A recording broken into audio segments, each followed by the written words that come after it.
Hey guys, and welcome back to another episode of your Brains Coach podcast. My name is Shurina. I'm your host, I'm your Brains Coach, and it is my job here to bring to you all the best, recent, cutting edge, most useful, most profoundly insightful brain body tools so you could use your brain, your body in the best possible way to advance your cause by making the best decisions and taking the most effective action. And today's podcast is all about taking the most effective action. What effective action means in our context today, I'll explain in a couple of minutes. But before that, I'd like to tell you a story how watching ducks taught me a business lesson that I'm actually going to be applying this week.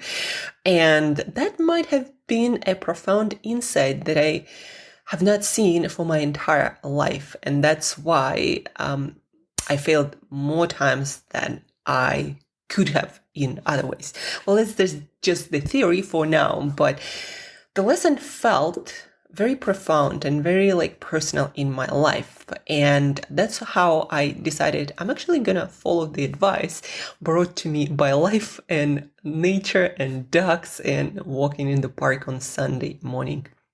So on every Sunday, I try to dedicate my first couple of hours to just walking and thinking. And ideally, that walking is done in nature because that nature has been shown to boost our lateral thinking, our creativity. It relaxes our nervous system and it helps us to see more opportunities, more possibilities instead of seeing constraints or limitations, feeling more stress that would usually happen in the city-like environment. So nature is amazing for boosting this out-of-the-box thinking and boosting our creativity and also giving us perspective on our life, what's been happening, what we want to create, and having this bird eye view on our life. So nature facilitates all of that. In research and studies, nature is just amazing biohacking tool when you know how and what for to use it. Like more big picture thinking, more creativity, more new insights and ideas. So each Sunday I go out there and I dedicate hour and a half or a couple of hours to working and thinking. And then usually I come back home and I start planning and putting that into some sort of usable format or just capturing the ideas that came to me. Very often I would even have a notepad with me there, pen and paper. I definitely have something to capture my notes with, like my phone. But I also do prefer to have an opportunity to sit down and write my thoughts down. That being said, so I was there and I was sitting by this artificially created but very beautiful lake with lotus flowers, and there is made by humans and very much new, but made look old, kind of like a water meal, the ones you would see, I don't know, in some ancient movies, in some medieval times. So again, lotus flowers, water, small water ponds and water pools and waterfalls. And there was a family of ducks, mom, dad, you could see the dynamics. It was, legit family. Mom, dad making a lot of signs to scare off some intruders. And there were 3 small baby ducks. And this artificial lake is made that way that the edges from a couple of sides are very high. And mom and dad, they got out of the pool of this artificially made lake, and they got out fine. Big dogs, they can fly. Babies, they're tiny babies. They can't even fly. And they have tiny, tiny legs. It's like they were just born. And the ledge of this lake, it was too high for them to climb, and they couldn't fly yet. And so they were kind of stuck. So mom and dad was on that ledge and out, and they were kind of telling something to their small ducklings. But obviously the ducklings, all they could do is just swim around trying to get on this ledge, but it was too high. But there was an opening from the other side. It was lower, and there was water opening, so they could just swim out of there. So I wasn't worried that they would be stuck there, even though I tried to help, but the ducks all got scared. Anyhow, I was watching them for quite a while, and then there were two choices for the ducks. One was wait for somebody to help to take the ducklings out, and the other one was to swim around and to get to a point where the ledge was smaller and there was an opening. So it was much easier way to get to the same place where the parents' ducks were by swimming around and then walking around. And so at that point I was sitting there and I'm like, maybe in my life I'm not getting a lot of results because I'm like those small ducklings trying to jump above my capacity at the moment. And so maybe I either need to ask for help for someone to put me up like I would do for the ducklings, or I need to find a way to go around that where the entry is lower. You get to the same place. You just have to find a way around that is easier to climb. And I was sitting there and thinking to myself, like, I might have been doing that, just trying to climb or jump too high for my ability. And so now the takeaway for me was, okay, either I'll look for help, ask for help, for insights, for guidance, for literally an opportunity, because for most people, it's quite easy above you. It's quite easy for them to help. It doesn't even cost them that much. It might even not cost them more than like 5-10 minutes of their time connecting you with the right person, but it would change your life completely and change your business and everything. Or also trying to find a side door that is easier to get into, not in the front door or front gate that might be too high and too challenging at this point. So that was my lesson, and how I'm going to apply it in my life now is that I'm going to ask for help more often in a way that also works for people, and also gives something to them. People love helping each other. They just don't always understand what's a better way to do that, and what you're ultimately trying to do. And the second thing, can be looking for side doors, not trying to jump in the front gate where nobody is really waiting for me or opening it for me, right? So those two things, looking for a side door, for a lower ledge to jump on, or asking for help, those are the two things that I'm going to be applying in my life. That being said, today is Monday motivation. I woke up and not necessarily feeling like Monday and doing a lot of things. While walking to my gym is part of my routine, my walking, my gym, I do it without thinking. And I thought to myself, we all need to figure out what makes us feel our best or gives us the potential to feel our best. Like for me, it's walking in the morning, it's exercising, it's doing something hard, like doing some hard workout, and then having this feeling of power, of confidence, plus the dopamine flow, the endorphins, the serotonin, all this beautiful brain chemistry that is changed when we exercise. So do something that gives you that feeling of being closer to your best self. And then you're going to start the day in a much more inspired, accomplished, motivated state. And so the insight, if I were to sum it up in one sentence, was don't wait for the day to start you, meaning things to come together so you feel good and you do good, but instead start the day so it makes you feel good after. There is a lot more opportunity. There is a lot more capability and power in your hands around how you feel every day. So don't wait for the day to start for you. Start the day for yourself. Find those things, a couple of things. One thing that when you do it each morning, it makes you feel so much profoundly different no matter where you started. Like for me, going to the gym at 5 a.m. Today, a friend of mine ask me, well, we were supposed to see each other at 7 a.m. And she's like, well, can you stop later after your gym? I'm like, 7 a.m. is after my gym. It's already kind of late for me.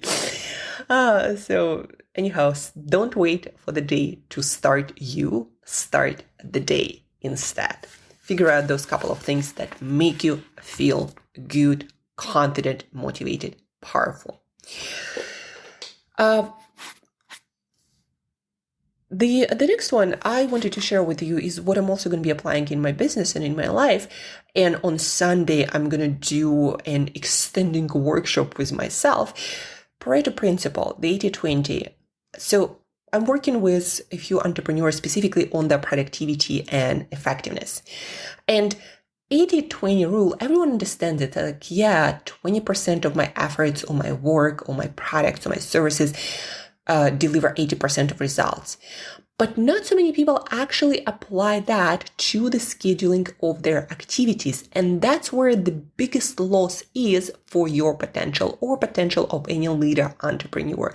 And even I'm not saying I'm like the productivity expert, but I myself also have not done yet good enough job by applying fully that to my schedule, and that I'm going to correct on Sunday fully. But even this week, I'm going to be looking in all of my activities and just recording, okay, where do I spend all of my time, right? So 80-20, how do you apply to your schedule to be the most effective or get as close to your fullest effectiveness, delivering more results per unit of work, per unit of time, more, whatever is the highest, get as close to that as possible. You figure out your most important goals, and there cannot be a lot of those. 1 to 3 important goals, let's say for your work. You might also, of course, apply it for your personal life, your fitness. 1 to 3 most important goals. And then list all the activities that you do throughout the week. And on a scale of 1 to 10, rate each activity, how much it contributes to your most important goals. 1 to 10, 10 is the highest, 1 is the lowest. How much does each contribute to that goal?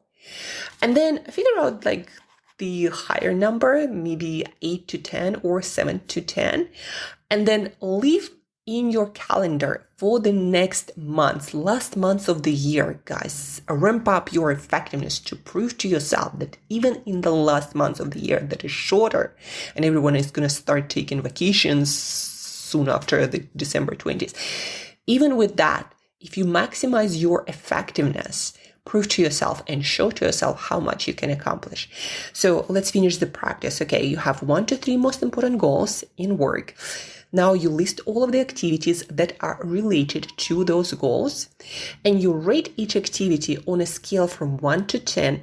10 is the highest. How much result from your perspective, from your past, from your history, does each of these activity contribute to those goals? And then choose the 7 to 10 or 8 to 10, even better. Choose the highest rated activities and only do them. The rest, delegate, cancel, postpone, delay. Focus only on the highest rated activities, the ones that give you most return on your investment of time, of effort, of work. That's how you apply Pareto principle to your schedule, to your work, to have the ability to maximize the effectiveness of every single one of your hour, and to stretch those 20% of activities that give you 80% of results, and see how actual results in your business, in your career, gonna jump forward. That's exactly what I'm gonna be doing. And again, on Sunday, I'm gonna be also doing an extending workshop, looking through all the activities that I'm gonna record this week to figure out, okay, what did that do for my business this week? What did that do? And then I'm going to leave only the highest rated activities, the ones that bring you the most results. And the last but not least for our effectiveness and productivity Monday, I want to share with you another insight that might help you a lot to create more in less time to create more with less work. A lot of people, especially entrepreneurs who are always exploring and figuring out the best ways, wanting to try a lot of things. A lot of people in general who want to do things have a lot of projects, but that might be the exact thing that doesn't allow you to jump to the next level. Very often we need to explore and then focus and exploit only one thing, and because it's logical to think that when we focus all of our energy, attention, and resources on just one thing, we're going to deliver a lot more results than if we just spread out. In fact, mastery, great results, outstanding results, excellence are not possible without focus if we just spread ourselves thin on everything. So focus. And a lot of us entrepreneurs, a lot of people who want to do a lot of things, we struggle with focus. I struggle with focus, and it's something that I need to improve on myself a lot. And I always remind myself of this very profound neuroscience-based truth that helps me to focus these days. Focus follows clarity. Focus follows clarity. What it means is the more clarity you create around any goal, the more easy it's going to become for you to focus all of your energy and resources on that. Like, for example, yesterday I needed to put up 2 pages for team training, high performance teams, and for executives and entrepreneurs, leaders. So 2 pages, one-on-one, and those are trial workshops. I call them test drives.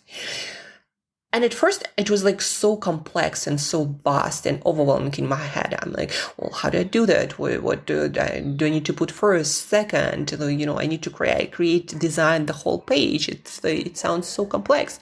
But then I sat down and on a piece of paper, I wrote down, okay, what do I actually need? The minimum viable product for my page to be up and running. Like, okay, it has to have a name, the product, like executive coaching test drive. It has to talk to a specific audience. So I name that audience in the first passage.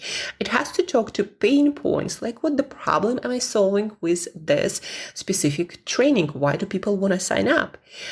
What people get during this test drive 60-minute session.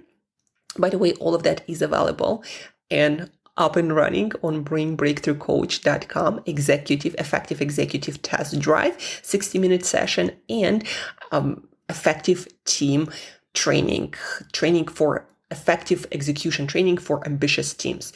So all of that on brainbreakthroughcoach.com. Check it out. It's under test drive. But back to my plan. Okay, what do people get on the session? And then call to action, schedule our call, and then after that, a little bit about me, because people love knowing who they actually going to spend time with and why they should care, why they should dedicate their time working together to me. So, okay, I'm like, here I have 6 points and let me just put them up one by one. So I created the name, named the avatar or whom I'm speaking to, busy executive entrepreneur, overbooked, wanted to get more return on investment on their time. Pain points, having a lot of things to do, but not having enough time to do all of them, feeling overwhelmed instead of clarity and of execution and ease of execution. So those are some pain points. What do people, then there is a picture representing that's overbooked executive entrepreneur. Then there is what people get and button to schedule a call and a little bit about myself. And in 30 minutes, I put 1 page up. In the next 20 minutes, I put the second page up because it just got easier. So the takeaway was, when you have absolute clarity about what needs to get done, what the result you want to achieve, what the vision you want to create for your life, let's say for the next month and then for the next year, you'd be surprised how much faster you're going to work through all the actions that are needed to make things work. So focus follows clarity. What are you actually trying to achieve? Maybe not in 5-10 years, you cannot really have crystal clarity there, but for the next months, for the next week, for the next day, what are you trying to achieve? Create crystal clarity around that, and you'll be surprised how much more focus you'll have, and no social media invitations to go somewhere will distract you when you have a focus, when you have really crystal clarity around the thing that you're building, the results that you are achieving today, in a week, in a month from now. So focus follows clarity. And procrastination, if you have hard times getting started, back to the ducks, lower the bar. You lower the bar, you get things started, you get results, you get more dopamine, you get more motivation, and you can jump over bigger ledges.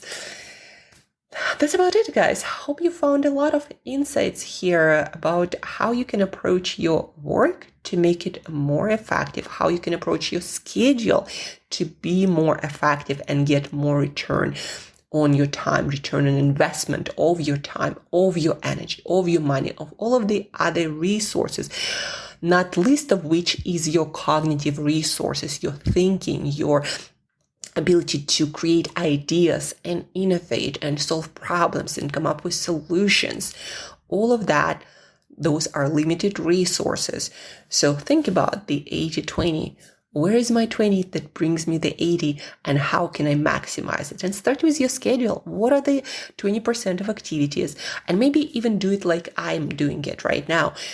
Write down all the activities as you go during this week. And then on Sunday, sit down and look at those activities, how many hours you spend on each and what results you actually got. And you'll be surprised about what activities are actually effective, what activities actually move the needle forward versus what you think is effective and moves the needle forward. So that is Pareto. And for me personally, maybe it's also true for you. Are you like those small ducklings trying to jump too high all at once? Well, heck, asking for help isn't all that bad at all. All people actually you admire, they got some help. They got some collaborations, some partnerships that moved them faster than they could by themselves. Well, also look for side door. Look for the lower ledge, because at the end it will get you to the same place, but it will be possible versus just trying to jump over that high ledge and struggling and struggling and struggling and struggling. So side door or helping hand, that elevator, it actually works for a lot more people than you think. If you're finding value in this podcast, don't forget to share this podcast with at least one person who will benefit, who might be also stuck in their business, in their personal life, in their fitness. Share this podcast with them to help them think differently and to help them find a solution. Screenshot it, share it on Instagram, on X, on Threads, or whatever you share stuff with people like WhatsApp or Telegram, please do share. Also, rate, review this podcast to help us reach a lot more people, a lot more ears. That means a ton to me, and that will mean a ton to people who listen to this podcast because you shared, because you reviewed, because you rated the podcast. So let's help each other to fly higher, because why not? Thank you for listening. Thank you for tuning in. Start your day. Don't wait for day to start you. And I'll talk to you very soon. By the way, stay tuned on Wednesday. We're going to do a book study, Hidden Potential by Adam Grant. Pick it up for our book club.